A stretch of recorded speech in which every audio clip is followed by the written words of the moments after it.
Isha me ju Ramazanin e kaluar. A nuk ju kujtohem? Apo aq shpejt të gjallët i harrojnë të vdekurit e tyre? A nuk ju kujtohet dita kur isha me ju në Ramazanin e kaluar? Isha në rradhët e reshtave në xhami, duke bërë rukue, duke bërë sejdë.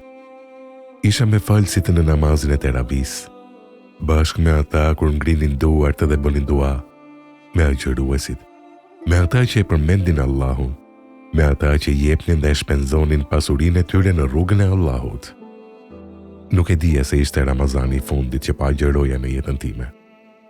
Nuk e dija se ishte Ramazani i fundit që po përjetoja në jetën time. Si kur ta dija, do t'i shtoja mirësit, begatit dhe vlerat e këtij muaji. Do t'i shtoja adhurimet, me të cilat i afrohemi Allahut të lartësuar dhe do të shtoja lëmoshën, sadakan dhe veprat e mira.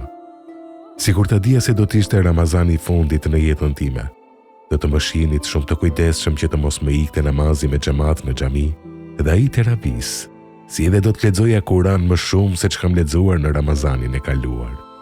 Do të më shihni të kujdesshëm në zbatimin e urdhrave të Allahut, larg mëkateve dhe të ligave.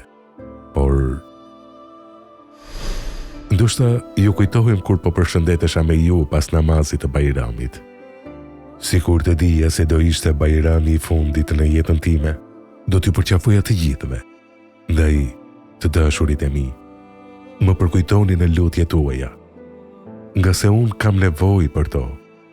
Luteni Allahun që të më mëshiroj dhe të më falë mua dhe të gjithë të vdekurit, nga se jemi ndarë nga bota ku veprohet dhe nuk jepet llogari, për në botën ku jepet llogari dhe s'ka veprim. Vëllezër, shfrytëzoni çdo minutë, madje çdo sekondë të jetës tuaj, sepse janë të shtrenjta dhe shumë të vlefshme.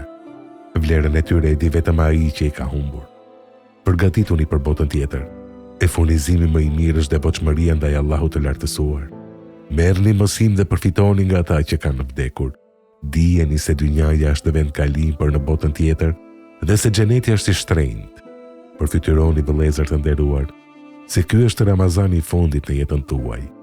Punoni çdo punë me të cilën Allahu është i kënaqur në muajin e Ramazanit dhe vazhdojini me përqendrim ato pas Ramazanit, që gjendja juaj pas vdekjes të mos jetë si atyre për të cilët flet Allahu në Kur'an.